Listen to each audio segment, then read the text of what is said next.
Hello दोस्तों। तो आज के लेक्चर में हम देखेंगे न्यूटन्स लॉ ऑफ मोशन यानी लॉज ऑफ मोशन के न्यूमेरिकल्स जो एनसीईआरटी के होंगे। ठीक है, तो इसमें हम एक तरफ से क्वेश्चन करेंगे, लेकिन अगर हम बात करें कि अभी तक हमने क्या पढ़ रखा है, तो देखिए आज जिस टाइम हम वीडियो रिकॉर्ड कर रहे हैं उस टाइम तक हमने फ्रिक्शन तक पढ़ लिया है। मतलब न्यूटन्स लॉ ऑफ मोशन के सारे कॉन्सेप्ट पढ़ चुके हैं और फ्रिक्शन भी पढ़ चुके हैं। हमारा बचा हुआ पोर्शन है सर्कुलर मोशन। तो अभी हम क्या करते हैं कि बाकी चीज़ें हम आपको करा देते हैं। ठीक है, एनसीईआरटी एक्सरसाइज में जो भी क्वेश्चन है न्यूटन्स लॉज ऑफ मोशन और फ्रिक्शन से रिलेटेड अभी तक हम उनको कर लेते हैं। ठीक है, और इसके बाद जैसे ही हम सर्कुलर मोशन अपना कंप्लीट करेंगे उसके बाद सर्कुलर मोशन के जितने भी क्वेश्चन होंगे एनसीईआरटी के अंदर फिर हम उन्हें सॉल्व करेंगे। ठीक है, तो चलिए शुरू करते हैं। और देखिए आप एनसीईआरटी के क्वेश्चंस को प्रैक्टिस ज़रूर करिएगा, ज़रूर आप देखिएगा कि किस तरीके से क्वेश्चन सॉल्व हो रहा है, और आप देखेंगे कि आपने जो पीछे पढ़ रखा है उसी के बेस पे ये सारे क्वेश्चन आप कर डालेंगे। ठीक है, तो चलिए शुरू करते हैं बिना टाइम वेस्ट किए। तो देखिए फर्स्ट क्वेश्चन की अपन सबसे पहले बात करते हैं। ठीक है, तो अगर हम फर्स्ट क्वेश्चन की बात करें तो ध्यान से देखिएगा ये क्वेश्चन क्या बोल रहा है। आप उसे बोर्ड स्क्रीन पे भी देख सकते हैं और अगर बुक आप लेकर बैठे हैं वो भी देख सकते हैं। ठीक है, जैसा कि ये 5th चैप्टर है तो लिखेंगे 5.1 ये। अब क्वेश्चन क्या है, बोल रहा है कि give the magnitude and direction of the net force acting on. हमसे बोल रहा है कि मैग्नीट्यूड बताइए फोर्स का और फोर्स की डायरेक्शन बताइए। अब आगे दे दिया है कब कब बताना है, तो इसमें आपको ई पार्ट दिया है, मतलब ई पार्ट तक है। हम सबसे पहले ए की बात करते हैं। बोल रहा है कि a drop of rain falling down with a constant speed. बोल रहा है यहाँ पे कि एक ड्रॉप है, रेन ड्रॉप है, ये रेन ड्रॉप नीचे की तरफ आ रहा है कांस्टेंट स्पीड से। मतलब v की वैल्यू क्या होने वाली है, कांस्टेंट। ठीक है, अब देखिए v की वैल्यू कांस्टेंट बोल दिया है ना। आप कहेंगे कि सर नीचे की तरफ तो g लग रहा है, लेकिन यहाँ पे g की वैल्यू फिर ज़ीरो हो जाएगी।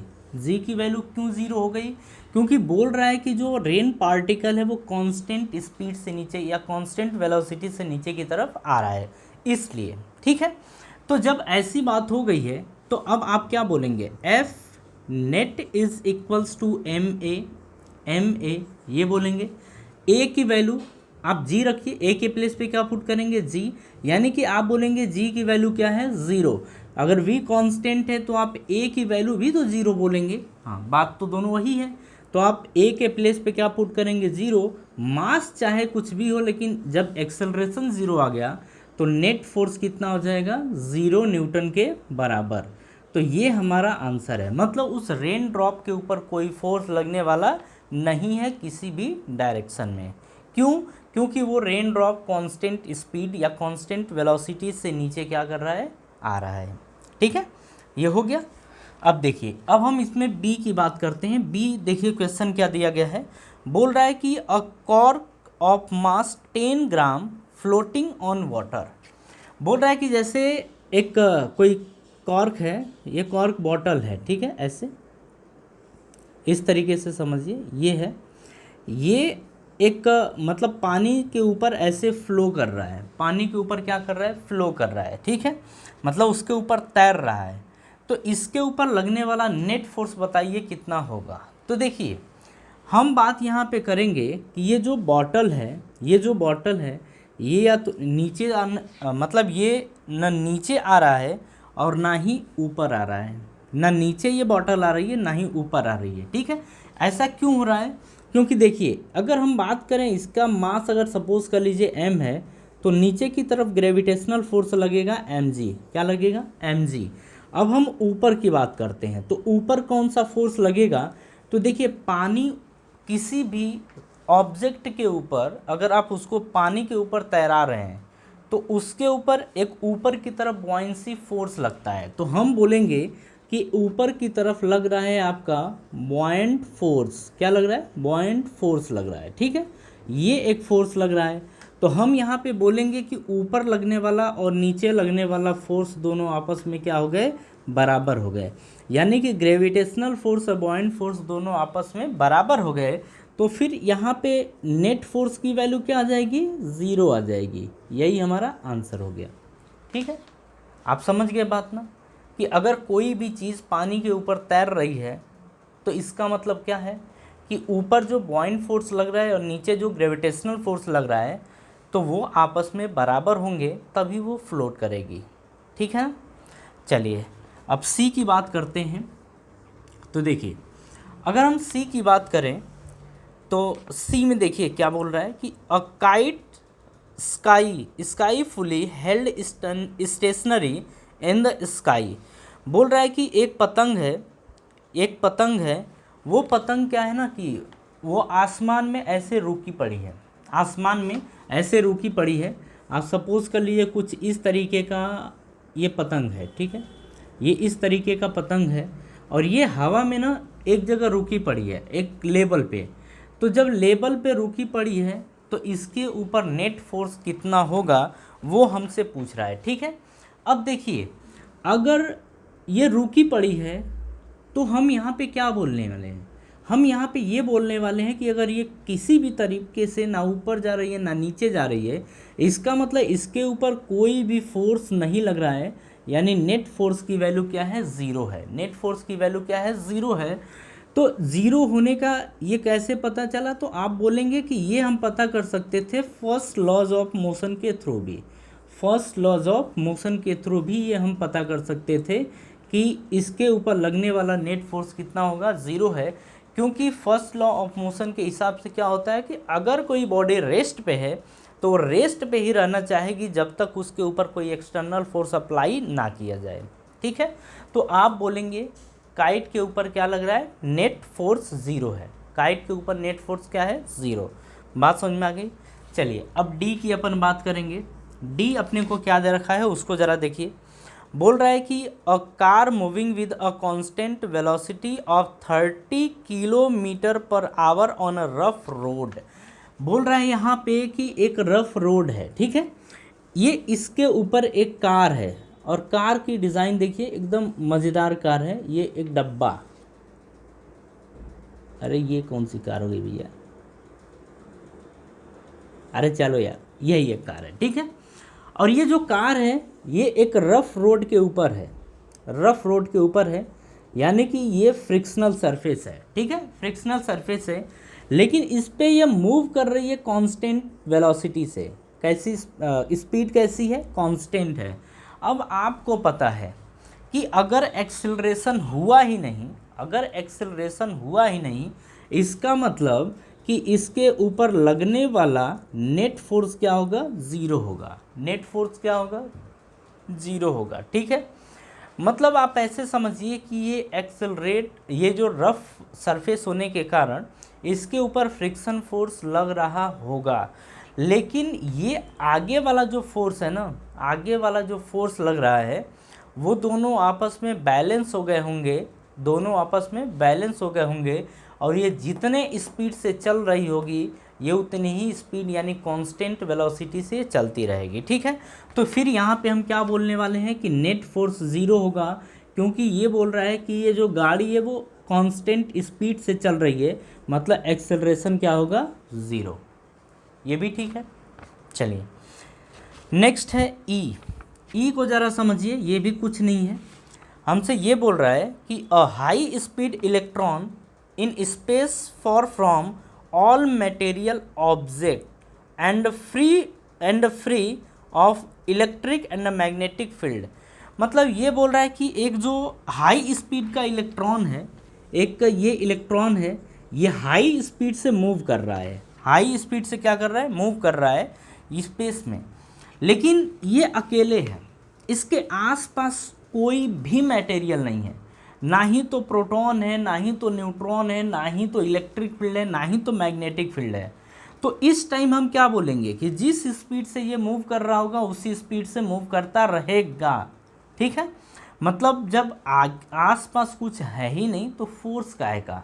तो हम यहाँ पे बोलेंगे कि इसका मतलब ये जिस स्पीड से मूव कर रहा होगा उसी स्पीड से मूव करेगा। मतलब हम बोल सकते हैं यहाँ पे कि जो हाई स्पीड से मूव कर रहा है वो स्पीड क्या होगी, यहाँ पे कांस्टेंट होगी। क्यों कांस्टेंट होगी? क्योंकि कोई भी एक्सटर्नल फोर्स नहीं लग रहा है।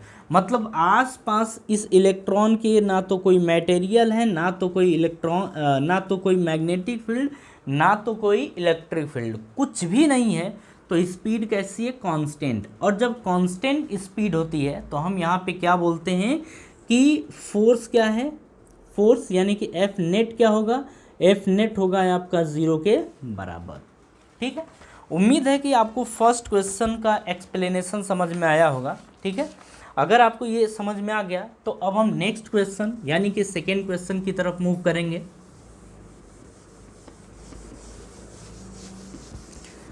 देखिए, आप चीज़ों को ध्यान से समझिएगा। ये आपके 3 क्वेश्चन ऐसे हैं इसमें जिसमें केवल आपको एक्सप्लेनेशन देना है। ठीक है, एक्सप्लेन करना है, चीज़ों को बस समझना है। और ये बेसिक क्वेश्चन है, लेकिन हाँ समझना ज़रूरी है क्योंकि ये क्वेश्चन बड़े अच्छे टाइप के हैं। ठीक है, चलिए, अगर ये आपको समझ में आ गया तो अब हम 5.2 की बात करने वाले हैं। ठीक है, अब देखेंगे 5.2। जरा ये देखिए क्या है। बोल रहा है कि अ पेबल ऑफ मास 0.05 kg, मतलब एक कोई पार्टिकल है, आप ये बोल सकते हैं, उसका मास कितना है? 0.05 kg ये मास है।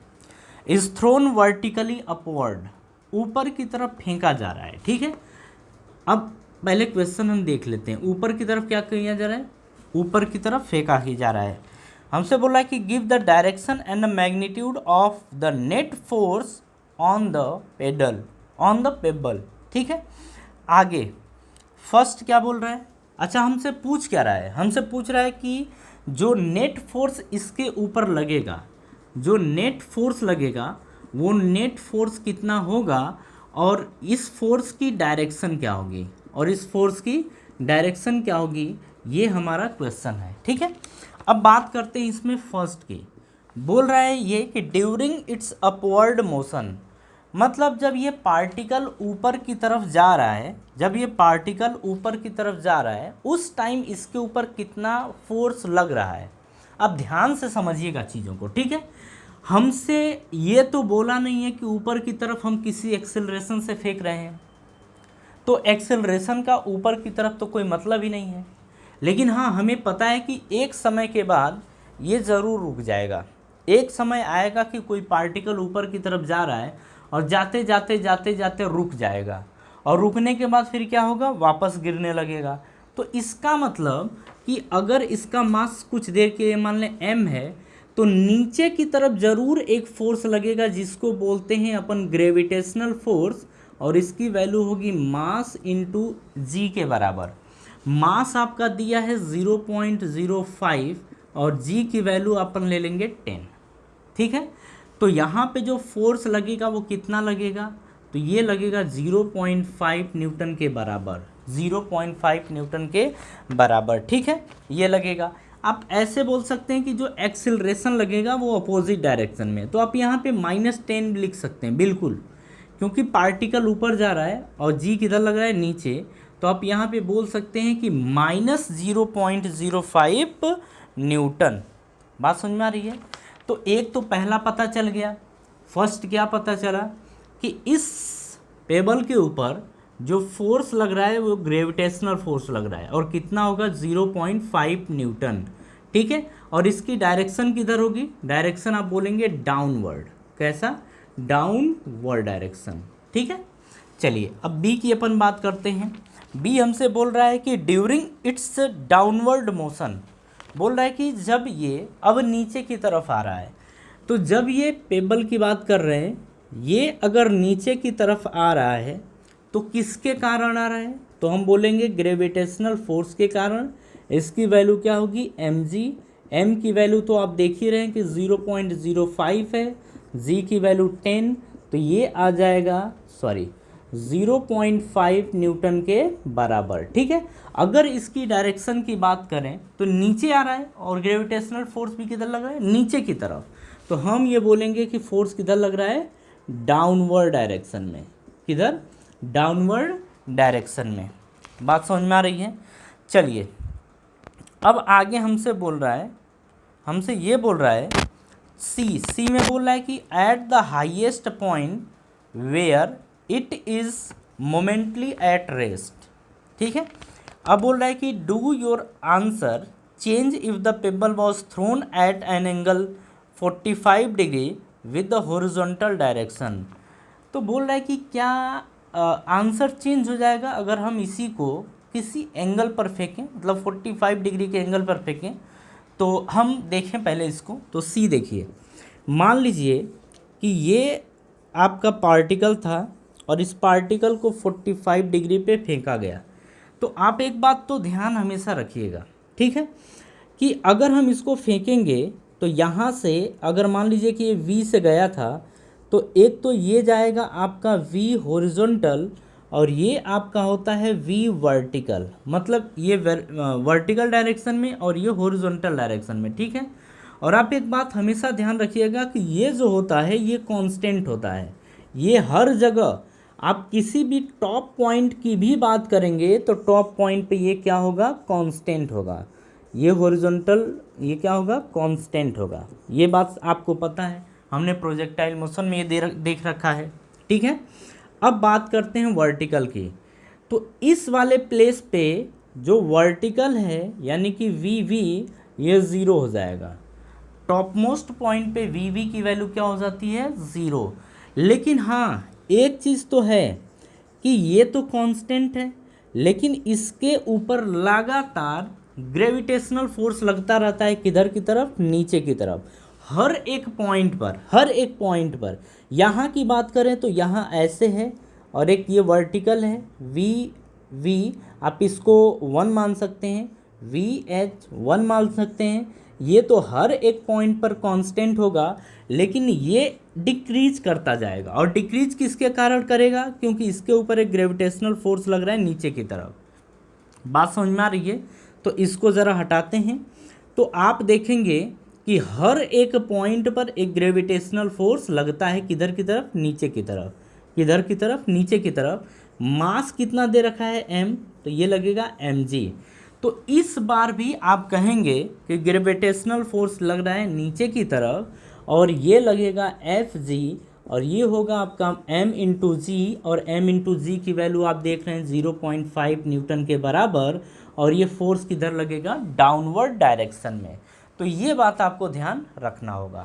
ठीक है, तो ये हमारा सेकेंड क्वेश्चन था। सेकेंड क्वेश्चन भी हमारा सॉल्व हो गया। और आप देखिए यहाँ पे एक चीज़ हमसे पूछा था कि इस दौरान क्या आंसर चेंज होगा, तो आंसर आप खुद देखिए चेंज नहीं होगा। ठीक है, मतलब हर एक क्वेश्चन में, हर एक पार्ट में जो फोर्स लग रहा है वो सेम लग रहा है और सभी के सभी केस में डाउनवर्ड डायरेक्शन में फोर्स लग रहा है। ठीक है, चलिए हाँ जी, अब हम नेक्स्ट क्वेश्चन देखेंगे अपना। नेक्स्ट का मतलब थर्ड।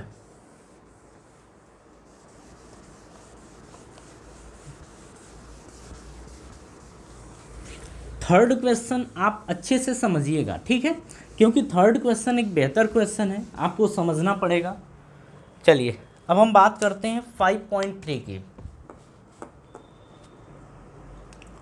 तो देखिए अगर हम 5.3 की बात करें तो एक मिनट,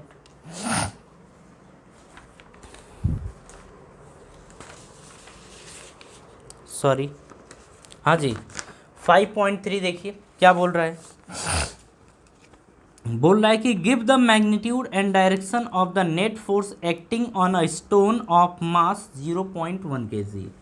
तो एक पार्टिकल है जिसका मास है 0.1 kg के बराबर। अब आगे देखिए, आगे हमसे क्या बोल रहा है कि फर्स्ट क्वेश्चन की बात कर रहा है।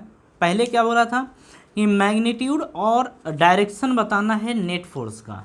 तो हमें बताना है एफ नेट और इसकी डायरेक्शन, एफ नेट और इसकी डायरेक्शन हमें बताना है। ये हमारा क्वेश्चन है। चलिए ए पार्ट की बात करते हैं। क्या बोल रहा है, बोल रहा है कि just after it is drop from from the window of a stationary train. मतलब यहाँ से बोल रहा है कि एक स्टेशनरी मतलब एक रुकी हुई ट्रेन है, ठीक है।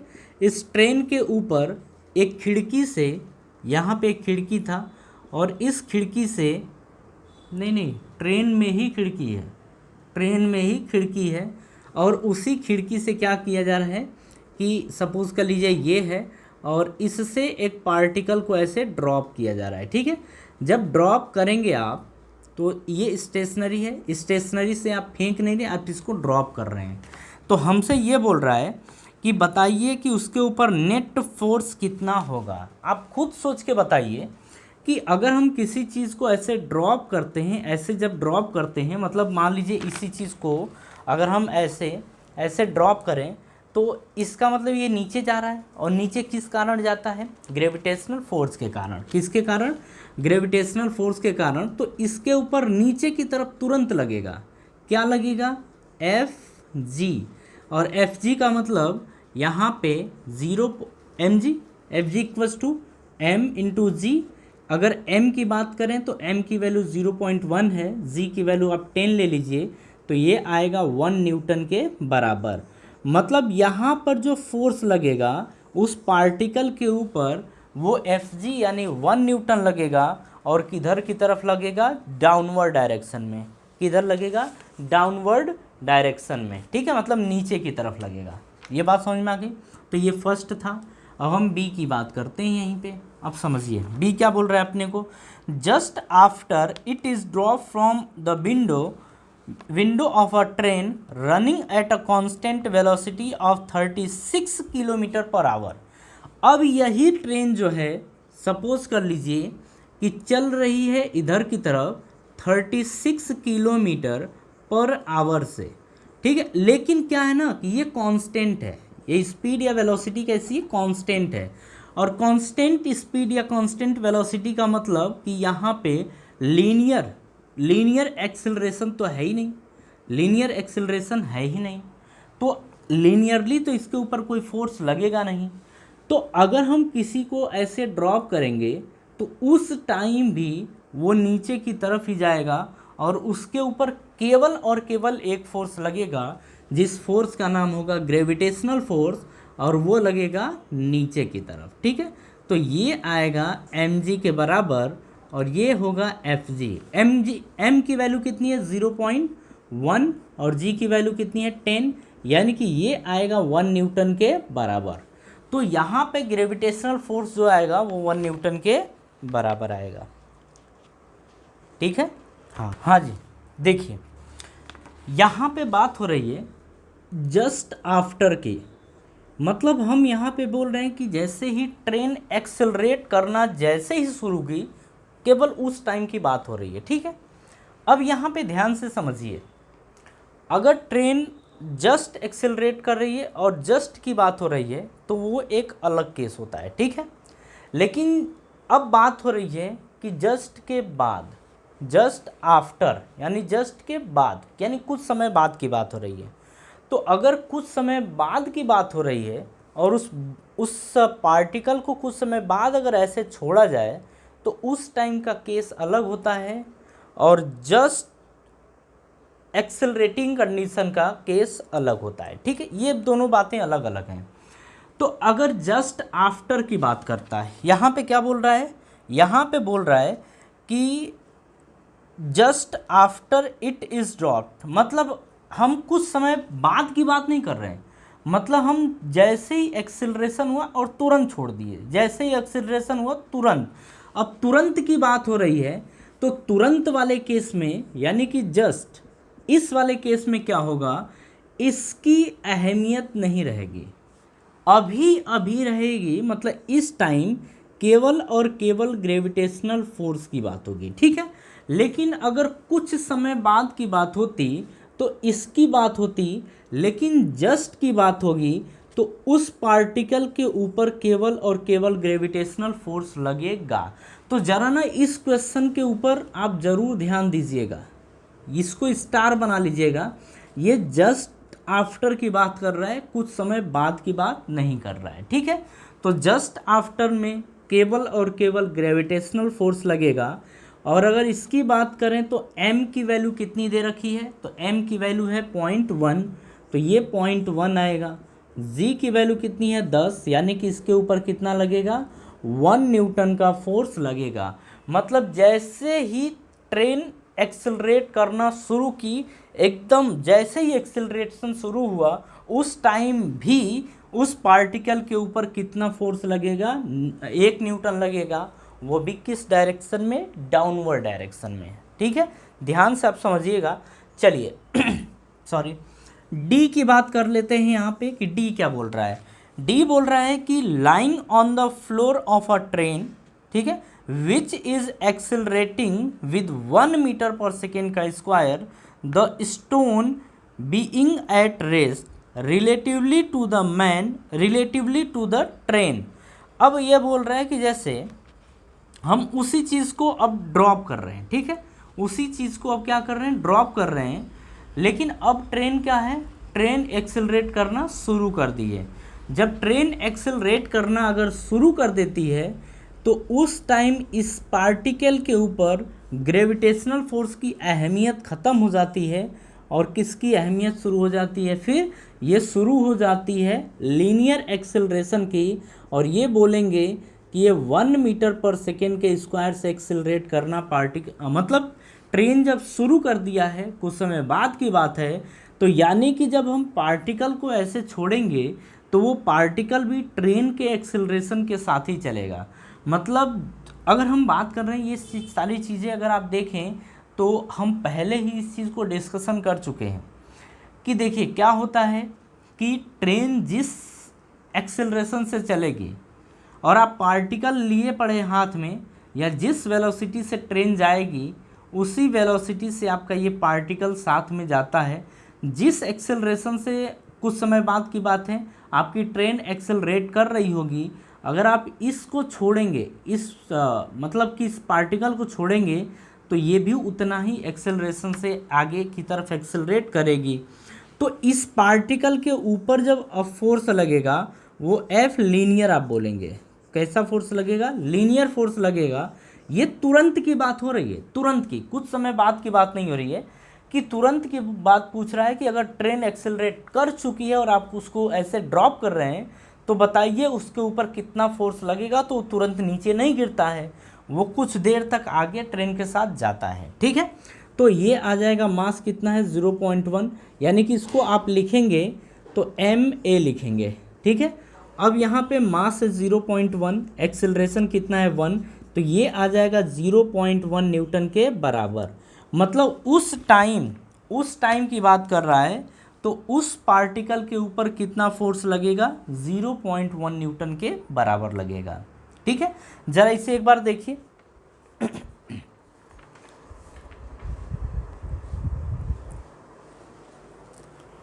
चलिए, इसके बाद हम देखते हैं कौन सा क्वेश्चन करना है। और मे बी जो 4th नंबर का क्वेश्चन है वो सर्कुलर मोशन का है, मे बी। हाँ जी, 4th क्वेश्चन आपका सर्कुलर मोशन का है। और हमने पहले ही आपको बता दिया है कि सर्कुलर मोशन का अगर क्वेश्चन आता है तो जब हम सर्कुलर मोशन चैप्टर पढ़ लेंगे, मतलब ये जो पोर्शन सर्कुलर मोशन का है जब वो कंप्लीट कर लेंगे उसके बाद ही सर्कुलर मोशन के क्वेश्चन को सॉल्व अपन करेंगे, अदरवाइज बाकी क्वेश्चन करते हैं। ठीक है, चलिए, अगर हम 4th को हटाएं तो 5th की बात कर रहे हैं, तो 5.5 की बात हो रही है। ज़रा इसे ध्यान से समझिए क्वेश्चन को। क्या बोल रहा है, बोल रहा है कि a constant retardation force of 50 newton is applied to a body of mass 20 kg moving initially with a speed of 15 metre per second का square per second. How long does the body take to stop.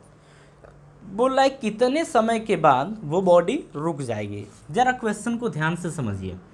जैसे ये कोई particle है या कोई body है, ठीक है, अब ये बॉडी लीनियरली मूव कर रहा है और इस बॉडी के ऊपर एक 50 न्यूटन का फोर्स लगाया जा रहा है।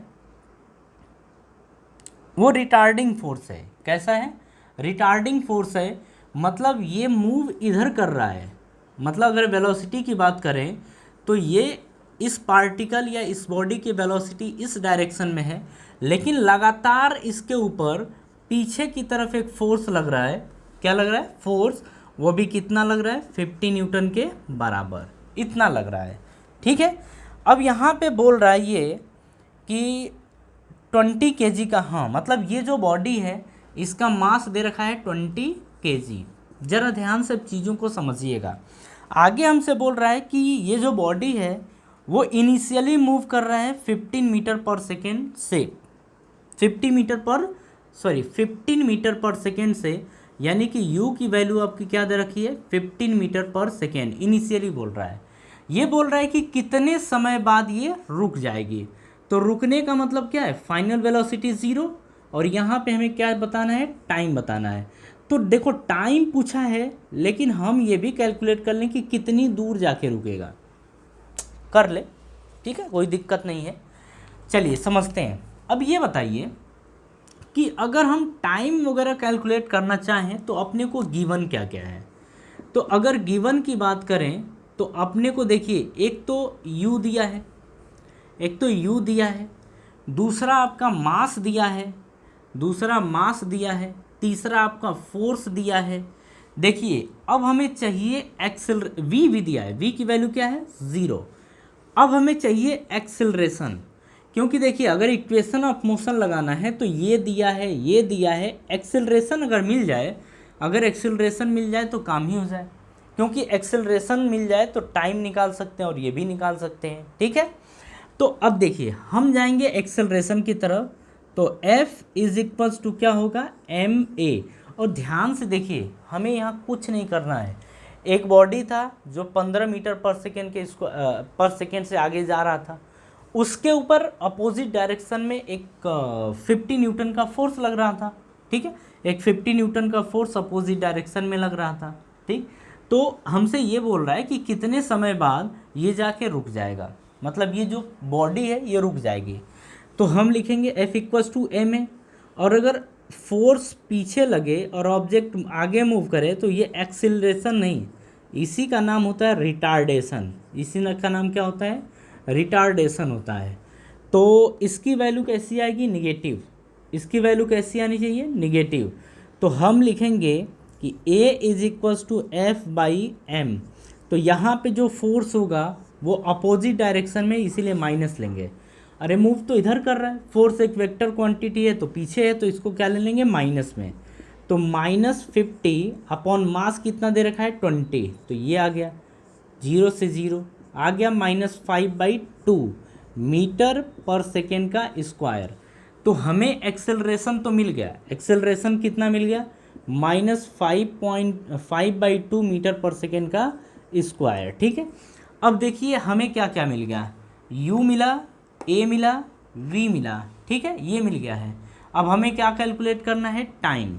आप बताइए, v equals to u plus a t लगा सकते हैं? बिल्कुल, क्योंकि u दिया है, v दिया है और a मिल गया है। तो हम फर्स्ट इक्वेशन ऑफ मोशन लगाएंगे तो v इक्वल्स टू आ जाएगा u प्लस ए टी, ये आ गया। अब v की वैल्यू क्या है? 0। u की वैल्यू कितनी दे रखी है? 15। तो ये 15 प्लस a की वैल्यू कितनी है? -5/2, इसीलिए इसको ब्रैकेट में -5/2 t, ये आ गया इंटू टी। अब देखिए 0 बराबर 15, ये माइनस प्लस माइनस 5/2 t, ये आ गया। इसको आप इधर लेके आइए तो 5/2 t बराबर 15, ये आ गया। तो t की वैल्यू क्या आ जाएगी? 15।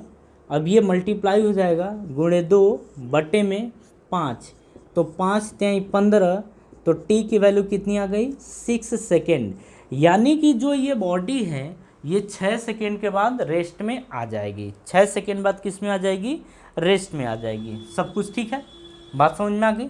अब अगर हमसे मान लीजिए ये पूछ देता कि s की वैल्यू कितनी होगी, मतलब कितनी दूर जाके रुकेगी, तो आप यहाँ पे दोनों लगा सकते हैं, v square equals to u square plus 2s, या आप लगा सकते हैं यहाँ पे, और क्या लगा दें, s equals to u t plus half a t का स्क्वायर। ये थोड़ा टफ पड़ेगा, ठीक है, मतलब आप लगाने को लगा सकते हैं s equals to u t plus half a t का स्क्वायर, आप ये लगा सकते हैं। लेकिन जब इसको लगाएंगे तो थोड़ा सा हमको लगता है कैलकुलेशन ज़्यादा हो जाएगा। तो इससे बढ़िया आप लगाइए कि v square equals to u square plus 2as, आप ये लगाइए, ठीक है। तो जब ये लगाएंगे तो v की वैल्यू क्या है, 0 है, तो ये 0 बराबर u की वैल्यू कितनी दे रखी है, 15, तो 15 का स्क्वायर ये आ जाएगा, प्लस 2a की वैल्यू कितनी दे रखी है, -5/2, तो -5/2 is equals to s, sorry into s, ये आ जाएगा। अब देखिए जब इसे आप सॉल्व करेंगे तो 0 बराबर 15 का स्क्वायर कितना होगा, 225, माइनस प्लस क्या होगा, माइनस ये 2 तो रहेगा, तो 2 इंटू ये 5/2, तो 5/2, अब इसको हटा देते हैं, 5/2 इंटू एस, ये आ जाएगा, ठीक है। अब देखिए 2 से 2 कैंसिल हो गया, ये 5s इधर लेके आइए, तो 5s is equals to 2 to 5, तो s बराबर कितना आएगा, 2 to 5 बाई ये आ जाएगा आपका 5, तो 5 चौक को 20 और 5 नवा 45, ये आ गया, सॉरी 5 चौक को 20 और 5 पचे 25, ये आ गया 45। मतलब ये जो ये बॉडी है ये इसको रुकने में 6 सेकेंड लगेगा और ये 45 मीटर दूर जाके रुकेगी, 45 मीटर दूर जाके रुकेगी। सारी बातें समझ में आ गई। चलिए तो हमारा 5th नंबर का क्वेश्चन भी हो गया। अब हम नेक्स्ट क्वेश्चन की बात करेंगे। देखिए इसमें क्या है ना कि कुछ क्वेश्चन बड़े अच्छे टाइप के हैं, बाकी सारे क्वेश्चन ना आप अगर बैठ के करते हैं, देखिए एक तो एनसीईआरटी के जो क्वेश्चन होते हैं वो टफ नहीं होते हैं, ठीक है, ऐसा मत मानिए कि टफ होते हैं, टफ नहीं होते हैं, लेकिन उसमें भी कंडीशन है कि कब टफ नहीं होते हैं, जब आप चीज़ों को पढ़े होंगे, मतलब आपकी थ्योरी एकदम क्लियर होगी, जैसा कि मैंने सारे वीडियोज़ में करा रखे हैं। तो अगर ऐसा होता है कि सारी थ्योरी आपकी अच्छी हो गई है तो आप ये सारे क्वेश्चन कर सकते हैं, अदरवाइज नहीं कर सकते हैं, ठीक है।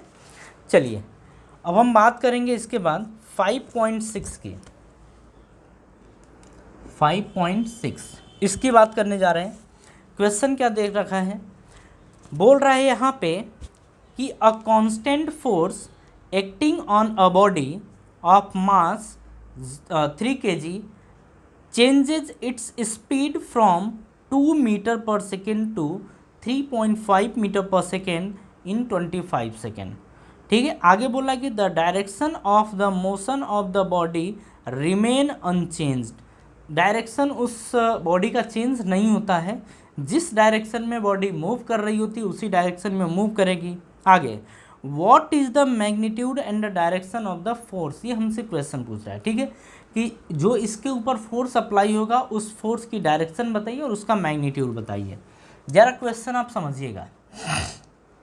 जैसे मान लीजिए ये कोई बॉडी है, ठीक, ये कोई बॉडी है, बोल रहा है कि ये 3 kg का है, कितने का है, 3 kg का है। यहाँ पे बोल रहा है कि शुरुआत में आप ऐसा मान लीजिए कि जो इसकी स्पीड है वो दे रखा है 2 मीटर पर सेकेंड, ठीक है, लेकिन यहाँ से कुछ दूर जाते वक्त, कुछ दूर गया है, मतलब ये बॉडी सपोज कर लीजिए कि यहाँ पहुँच गया है, ठीक है। अब जब यहाँ पहुँच गया है तो यहाँ से यहाँ तक जाने में वो जो समय ले रहा है वो समय है आपका 25 सेकेंड, कितना है, 25 सेकेंड, और 25 सेकेंड बाद इसकी स्पीड हो जा रही है 3.5, यानी कि v हो जा रहा है आपका 3.5 मीटर पर सेकेंड, ऐसा हो जा रहा है, ठीक है। हमसे बोल रहा है कि अब इसके ऊपर लगने वाला फोर्स बताइए और उस फोर्स की डायरेक्शन बताइए कितना होगा। अच्छा मास दे रखा है तो ये बताइए कि F इक्वल्स टू क्या होता है, ma, force equals to mass into acceleration, यही होता है। तो यहाँ से हमें क्या निकालना चाहिए, मास गिवन है, हमें निकालना क्या चाहिए, एक्सेलरेशन।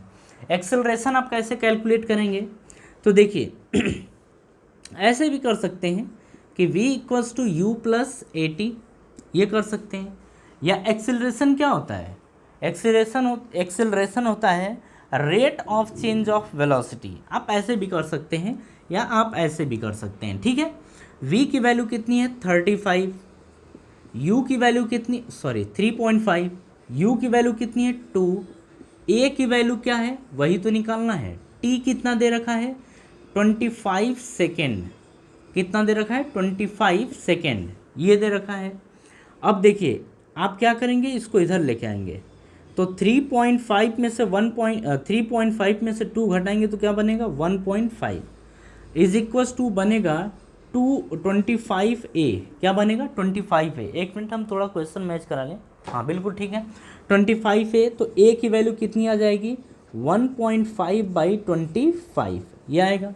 आप इसको कट करेंगे तो कट कर लीजिए, 5 त्याई 15 और 5 बचे 25 ऐसा, तो 0.3/5 ये आ गया। अब इससे आप इसको डिवाइड करेंगे तो 0.06 आएगा, 0.06 मीटर पर सेकेंड का स्क्वायर। मतलब 25 सेकेंड के बाद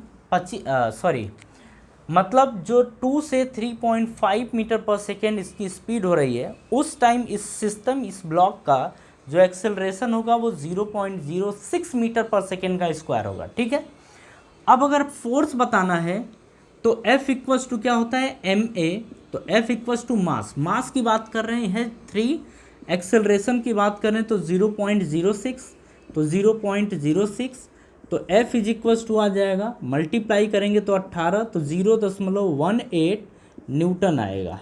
ठीक है, मतलब जो इस सिस्टम इस ब्लॉक के ऊपर फोर्स लगेगा वो फोर्स लगेगा 0.1 न्यूटन, और किस डायरेक्शन में, जिस डायरेक्शन में ये मूव कर रहा था उसी डायरेक्शन में। ठीक है, in the same direction of motion. अरे समझ में तो आ गया ना ठीक है, चलिए अगर समझ में आ गया तो ज़रा आगे की बात करते हैं। और आगे वाला हमारा क्वेश्चन कौन सा है, आगे वाला क्वेश्चन है 5.7।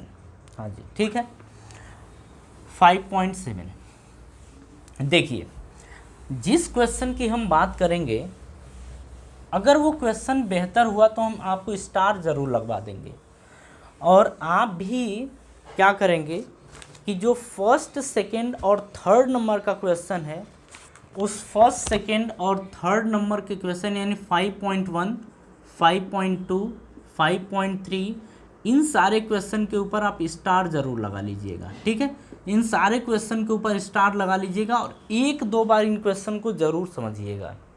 ठीक है, जिससे आपकी ये प्रॉब्लम दूर हो जाए, नहीं तो ये क्वेश्चन 3 क्वेश्चन आपको कंफ्यूज कर सकते हैं। ठीक है, चलिए अब आगे की बात करते हैं।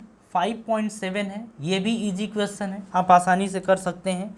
बोल रहा है कि अ body of mass 5 kg is acted upon by 2 perpendicular forces 8 Newton and 6 Newton, give the magnitude and direction of the acceleration of the body.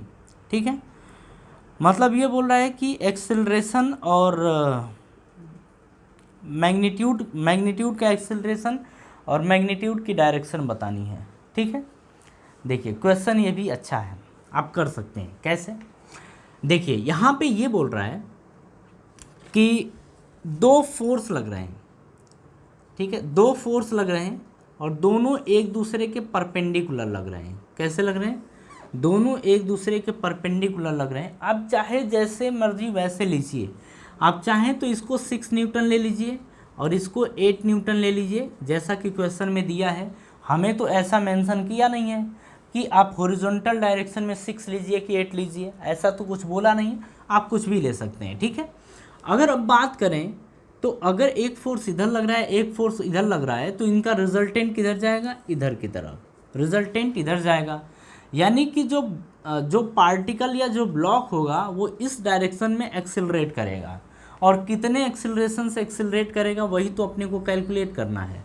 ठीक है, लेकिन एक्सेलरेशन कैलकुलेट करने से पहले अपने को एफ नेट निकालना पड़ेगा। यहाँ पे क्या निकालना पड़ेगा, एफ नेट। और एफ नेट निकालने का हमने आपको तरीका बता रखा है, ये होता है रूट में हम अगर इसको F1 मान लें और इसको F2 मान लेते हैं, तो ये आता है F1 का स्क्वायर प्लस F2 का square plus 2F1 F2 cos theta, ये एक फॉर्मूला होता है। ये सब आप सबको पता है, अगर आपने पीछे के सारे देख रखे हैं लेक्चर, ये प्रोजेक्टाइल मोशन में खूब सीखा गया था। ठीक है, आप इसको वेक्टर में भी सीखते हैं, मतलब जो आपका वेक्टर पोर्शन वेक्टर पार्ट है उसमें भी आप इसको सीखते हैं। अगर हम F1 अब पुट करें वैल्यू, तो F1 के प्लेस पे क्या पुट करेंगे 6, तो 6 का स्क्वायर प्लस F2 के प्लेस पे 8, तो 8 का स्क्वायर प्लस 2 F1 के प्लेस पे क्या पुट करेंगे 6, F2 के प्लेस पे 8 इंटू कॉस। अब देखिए F1 और F2 के बीच का एंगल कितना है 90 डिग्री, तो यहाँ पर आप रखेंगे cos 90, और आपको पता है कि cos 90 की वैल्यू क्या होती है 0, तो देखिए ये ओवरऑल क्या मिल जाएगा यहाँ से 0। तो अब बचा हमारा क्या है रूट में 6 का स्क्वायर 36, 8 का स्क्वायर 64, ये आ कितना जाएगा रूट में 100, और 100 का स्क्वायर रूट कितना होता है 10, तो ये आ जाएगा एफ नेट 10 न्यूटन के बराबर। तो ये आ गया 10 न्यूटन। ठीक है, अब हमसे एक्सेलरेशन पूछा है कि इधर एक्सेलरेशन बताइए कितना होगा। तो एक्सेलरेशन क्या होता है, आप ऐसे भी तो कर सकते हैं कि F net is equals to M A, F net equals to M A, तो ए इज इक्वल्स टू क्या आ जाएगा F net upon M, F net upon M. F net की वैल्यू कितनी है 10 न्यूटन, और मास कितना दे रखा है आपका, तो मास आपका दे रखा है 5 kg। मास कितना दे रखा है, जो ये पार्टिकल है इसका मास है 5 kg, ये दे रखा है। ठीक है, तो यहाँ पे आप रखेंगे 5, तो 5 टू जा कितना होगा 10, तो यह आ जाएगा 10 मीटर पर सेकेंड का स्क्वायर। तो एक्सेलरेशन तो आ गया कि 10 मीटर पर सेकेंड का स्क्वायर आएगा। अब हमसे इसमें पूछा है आप डायरेक्शन भी बताओ, आप क्या बताओ डायरेक्शन भी बताओ। आप हमेशा एक चीज़ ध्यान रखिएगा कि डायरेक्शन का मतलब एंगल होता है और वो होता है tan थीटा। क्या होता है tan थीटा, आप इसी चीज़ को ध्यान रखेंगे, डायरेक्शन का मतलब tan थीटा। तो हम बताने जा रहे हैं अब इस एक्सेलरेशन का डायरेक्शन। ठीक है, और डायरेक्शन किससे बताएंगे हॉरिजॉन्टल से, किसकी इसकी, तो ये आएगा, हम इसको मान लेते हैं थीटा, कि ये इससे थीटा एंगल पर ऐसे जाएगा। ठीक है, थीटा एंगल पर ऐसे जाएगा। तो अब देखिए अगर इसको बनाया जाए थोड़ा प्रॉपरली, आप ये चीज़ समझ गए ना, हाँ ये चीज़ हो गया। अब देखिए अगर इसको बनाया जाए तो ये कुछ ऐसा है, आपको दिख रहा है। ठीक है, ये आपका 6 न्यूटन है, ये आपका 10 न्यूटन है, ये आपका कितना है 8 न्यूटन फोर्स है, वेक्टर क्वांटिटी है। आप इसको शिफ्ट कर सकते हैं, मतलब जो ये आपका है 8 न्यूटन, इसे आप चाहें तो शिफ्ट करके यहाँ लाके लगा दीजिए, तो यहाँ आप लाके ऐसे इसको लगा सकते हैं, यही तरीका है। तो ये कितना हो गया 8 न्यूटन। अगर हम इसकी बात करें तो ये फिर कितना है, यहीं तक ले लीजिए, ये 6 न्यूटन। एंगल कितना माना हमने थीटा, और डायरेक्शन निकालने के लिए हमेशा क्या निकाला जाता है tan थीटा। तो tan theta is equal to क्या होगा परपेंडिकुलर अपॉन बेस, यानी 8/6, ये आएगा 4/3, तो थीटा इज इक्वल टू आ जाएगा tan इनवर्स 4/3, ऐसा आ जाएगा। और ये हमारा क्या होगा आंसर होगा। यहाँ पे आप एक चीज़ देख रहे हैं कि 4/3 का मतलब क्या होगा, ये होगा 3 1 जा 3, 3 3 जा 9, अब आपका यही चलेगा। तो 1.3333 ये आ रहा है एंगल। ठीक है, तो देखिए अगर हम tan थीटा की बात करें तो tan थीटा की वैल्यू -इनफाइनाइट से +इनफाइनाइट तक कुछ भी हो सकती है, मतलब इसकी वैल्यू 1 से ज़्यादा हो सकती है। और आप यहाँ पे बोलेंगे कि जो एंगल है, मतलब जो एक्सेलरेशन है वो 6 न्यूटन से वो tan इनवर्स 4/3 एंगल पर जाएगा। ठीक है, या लगेगा, पल्ले पड़ा। तो डायरेक्शन इस तरीके से कैलकुलेट किया जाता है। क्वेश्चन एक तरीके से मानिए अच्छा है, अच्छा क्यों पड़ गया, क्योंकि केवल इसकी वजह से, अदरवाइज ये आप निकाल लेते। ये जो एक्सेलरेशन निकालना आसान है, बस आप डायरेक्शन को समझ गए तो ये क्वेश्चन भी इजी हो गया। ठीक है,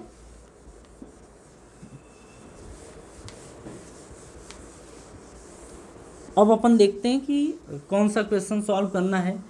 तो मे बी 5.8 भी यही है। हाँ जी, चलिए 5.8 की बात करते हैं अपन। क्या बोल रहा है क्वेश्चन, देखिए ज़रा क्वेश्चन एक बार रीड करिए, देखिए क्या है। 5.8 बोल रहा है कि the driver of a 3 wheeler moving with a speed of 36 kilometre per hour sees a child standing in the middle of the road and brings his vehicle to rest in 4 seconds just in time to save the child। ठीक है, आगे बोला है what is the average retarding force on the vehicle। The mass of three wheeler is 400 kg and the mass of the driver is 65 kg। ठीक है, question आसान है, language समझिए। जैसे मान लीजिए कि हम तो यहाँ पे ऑटो बना नहीं पाएंगे भैया, इतनी ड्राइंग अच्छी नहीं है, ठीक है, तो हम आपको इसके कहने का मतलब समझा देते हैं। ठीक है, ये मान लो कोई गाड़ी है, अब ये बोल रहा है कि ये रोड पे चल रहा था, रोड पे जा रहा था, अचानक से देखिए ये क्या यहाँ पे बोल रहा है कि ये जो है वो 36 किलोमीटर पर आवर की स्पीड से जा रहा था। ठीक है, लेकिन यहाँ से इसके अंदर जो ड्राइवर बैठा है, उस ड्राइवर को ना यहाँ पे एक बच्चा खड़ा दिखा रोड पे। ठीक है, बच्चा खड़ा दिखा देखने में ऐसा लग रहा है कि ये बच्चा, ये तो बड़ा है, ये बच्चा चला रहा है। ठीक है, लेकिन ये बच्चा है और ये ड्राइवर है। इसको दिखाई पड़ा कि ये खड़ा है, तो इसने ब्रेक अप्लाई कर दिया, और जैसे ही ब्रेक अप्लाई करते हैं तो यहाँ पे क्या आ जाता है, तुरंत रिटार्डेशन, क्या लगना शुरू हो जाता है, रिटार्डेशन। और बोल रहा है कि ये जो गाड़ी है इस बच्चे तक पहुँचने में 4 सेकेंड का समय लेता है, मतलब यहाँ से यहाँ तक पहुँचता है 4 सेकेंड में, और बच्चे को बचा लेता है। और बच्चे को क्या करता है, बचा लेता है 4 सेकेंड में, मतलब इसके पास पहुँचता है, जस्ट उसके तक पहुँच जाता है और बच्चा सेफ रहता है। आप चीज़ों को समझ रहे हैं ना। अब आगे हमसे बोल रहा है कि what is the average retarding force, average retarding force बोल रहा है, और यहाँ पे बोल रहा है कि आगे बोल रहा है कि what is the average retarding force on the wheel. हाँ, बस यही बोल रहा है कि रिटार्डिंग फोर्स बताइए, व्हील के ऊपर कितना लगेगा, हाँ मतलब व्हीकल के ऊपर कितना लगेगा, मतलब ये बोल रहा है, रिटार्डिंग फोर्स की बात कर रहा है। तो रिटार्डिंग फोर्स की बात कर रहा है, मतलब इसी वाले फोर्स की बात कर रहा है। ये जो रिटार्डिंग फोर्स मिलेगा ना, मतलब जैसे ही ब्रेक अप्लाई करेगा तो पीछे की तरफ क्या लगना शुरू हो जाएगा, रिटार्डिंग फोर्स और रिटार्डेशन। यानी कि यहाँ से हमें कैलकुलेट करना है एक्सेलरेशन। क्या कैलकुलेट करना है, एक्सेलरेशन।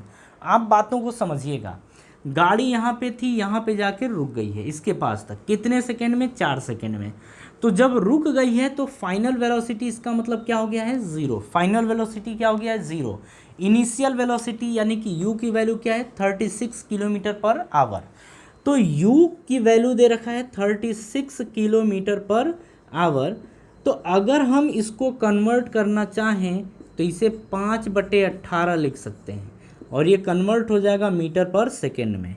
तो 18 दूनी कितना होगा, 36, तो ये आ जाएगा 10 मीटर पर सेकेंड का स्क्वायर, 10 मीटर पर सेकेंड। तो u की वैल्यू कितनी आ गई है, 10 मीटर पर सेकेंड, ये हमने कन्वर्ट कर दिया। ठीक है, तो अब देखिए अपने को क्या क्या दे रखा है। अपने को दे रखा है u, कितना दे रखा है, 10 मीटर पर सेकेंड।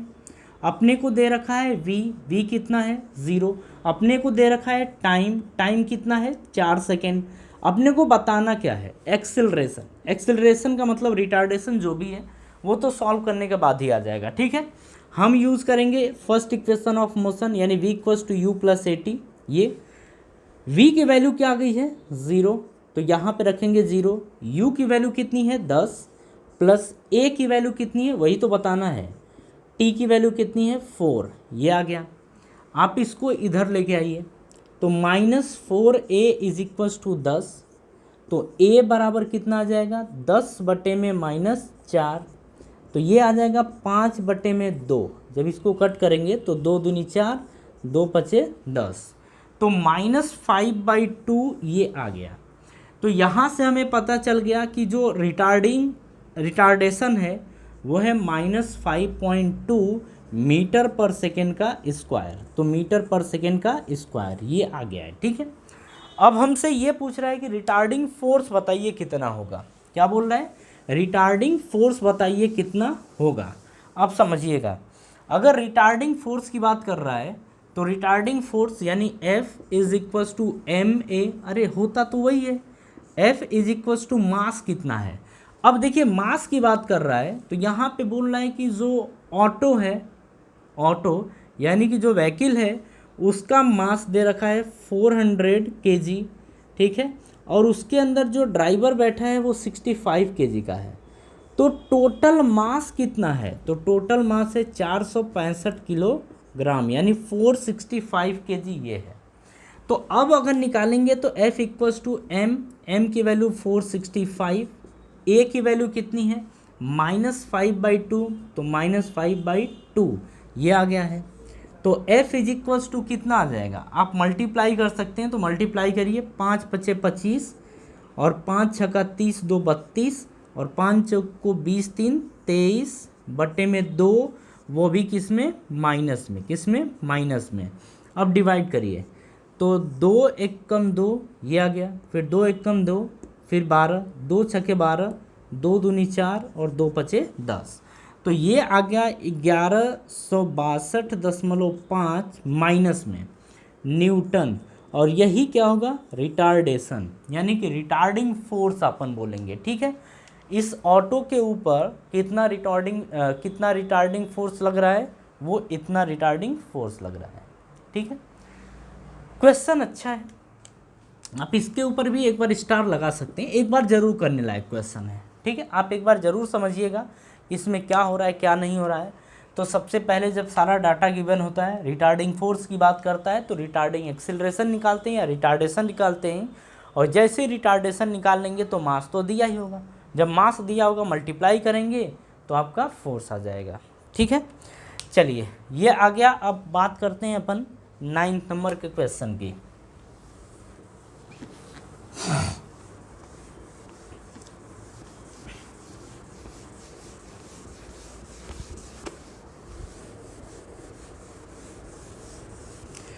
देखिए इसमें हम सारे एक्सरसाइज आपको कराने वाले हैं, मतलब इसमें से आप देखेंगे कि जो आपके एडिशनल एक्सरसाइज है जो आपका, वो भी हम सॉल्व कराएंगे, ठीक है। लेकिन हाँ, उसको जब कराएंगे तो वो थोड़ा बाद में कराएंगे आपको, ठीक है। पहले आप एक्सरसाइज कंप्लीट करिए, उसके बाद एडिशनल एक्सरसाइज कंप्लीट करिए, या फिर देखते हैं अगर टाइम मिल पाएगा तो हम टाइम से आपको वो भी करा के दे देंगे, ठीक है। चलिए अब हम 9th नंबर के क्वेश्चन की बात करते हैं, यानी 5.9। क्या बोल रहा है कि बोल रहा है यहाँ पे कि a rocket with a lift off mass 20,000 kg is blasted upward with an initial acceleration of 5 metre per second का square, calculate the initial thrust of the blast. Initial thrust की बात कर रहा है, ज़रा इसे ध्यान से समझिएगा। ये एक रॉकेट था, ठीक है। रॉकेट का जो मास है वो मास दे रखा है 2 × 10 की पावर 5, 2 × 10 की पावर 4 kg ये मास दे रखा है, ठीक है। बोल रहा है कि इसके मतलब शुरुआत में ये जब उड़ रहा है तो इसके ऊपर एक एक्सेलरेशन लग रहा है, वो कितना लग रहा है, 5 मीटर पर सेकेंड का स्क्वायर, ठीक है। ऐसा बोला है कि a rocket with a lift off mass 20,000 kg is blasted upward with an initial acceleration of 5 metre per second का स्क्वायर। बोल रहा है कि कैलकुलेट द इनिशियल थ्रस्ट। अब देखिए बात हो रही है कि जब ये 5 मीटर पर सेकेंड के स्क्वायर से एक्सेलरेट करेगा तो इसके ऊपर एक ग्रेविटेशनल फोर्स भी तो लगेगा नीचे की तरफ, और वो कितना होगा, mg। हम ये 2000 को ना, ये मतलब 20,000 को m मान लेते हैं, पहले मान लेते हैं कि m की वैल्यू इतनी है, तो नीचे की तरफ कितना लगेगा, mg। अच्छा, जो थ्रस्ट फोर्स लगेगा वो किधर की तरफ लगेगा, आगे की तरफ। जब आगे की तरफ लगेगा तभी तो ये आगे बढ़ेगा ना, तो इसको हम मान लेते हैं f। अब ध्यान से समझिए, हम यहाँ पे निकालेंगे F net is equals to ma, ये आपको पता है। F नेट ये आपका क्या है, ग्रेविटेशनल फोर्स यानी कि Fg यह लगेगा। तो F नेट का मतलब क्या है, इसमें से इसको घटा देंगे, अरे ऊपर जा रहा है तो ये ज़्यादा होगा ये कम होगा, तो F नेट यानी कि F minus F G is equals to M A, मतलब मास और ये एक्सेलरेशन एम ए, ये करेंगे। एफ माइनस इसको इधर भेज देते हैं, ठीक है, क्योंकि अपने से इसी की बात कर रहा है। आप इसको थ्रस्ट भी बोल सकते थे, एफ थ्रस्ट ये बोल सकते हैं, ठीक है। इज इक्वल्स टू क्या आ जाएगा, एफ जी, और एफ जी के प्लेस पे आप एम जी पुट कर सकते हैं। तो ये एम ए प्लस आप एफ जी लिखिए, और एक बार और इसको लिख दीजिए M A plus M G, आप ये लिख सकते हैं। ये आपका एफ थ्रस्ट है, ठीक है। यहाँ से आप m कॉमन ले सकते हैं, तो जब m कॉमन लेंगे तो a प्लस जी बनेगा, ठीक है। अगर m की बात करें तो m कितना दे रखा है, m की वैल्यू है 2 इंटू 10 की पावर 4, ये है। a की बात करें तो एक्सेलरेशन कितना है 5, तो ये 5 प्लस, अब g की वैल्यू देखिए, यहाँ जब आप रखते ना, जब यहाँ रखते तो भी आप मान के चले हैं ये नीचे की तरफ है, ये ऊपर की तरफ, तो डायरेक्ट वैल्यू पुट करिए, क्योंकि हमने उसी तरीके से इक्वेशन बनाई है, ठीक है, ऊपर नीचे मान के, इसीलिए उसके मैग्नीट्यूड को केवल पुट करेंगे। जी की वैल्यू आप 10 पुट कर दीजिए यहाँ पे, तो ये आ जाएगा 2 इंटू 10 की पावर 4 इंटू 10 और 5 कितना होगा 15, और ये आ जाएगा 15 दूनी 30, तो 30 गुणे 10 की पावर 4, ये आ जाएगा न्यूटन, ठीक है। तो इसके ऊपर जो थ्रस्ट फोर्स लगेगा वो आपका लगेगा 30 इंटू 10 की पावर 4 न्यूटन, या इसी को आप चाहें तो आप इसे लिख सकते हैं ऐसा कि 3 इंटू 10 की पावर 5 न्यूटन, आप ये भी लिख सकते हैं, ठीक है। तो इस क्वेश्चन को आप कर लीजिए, ठीक है। तो देखिए, आप तब तक देखिए, इसे समझिए एक बार, देखिए आपको बात समझ में आ रही है कि नहीं आ रही है।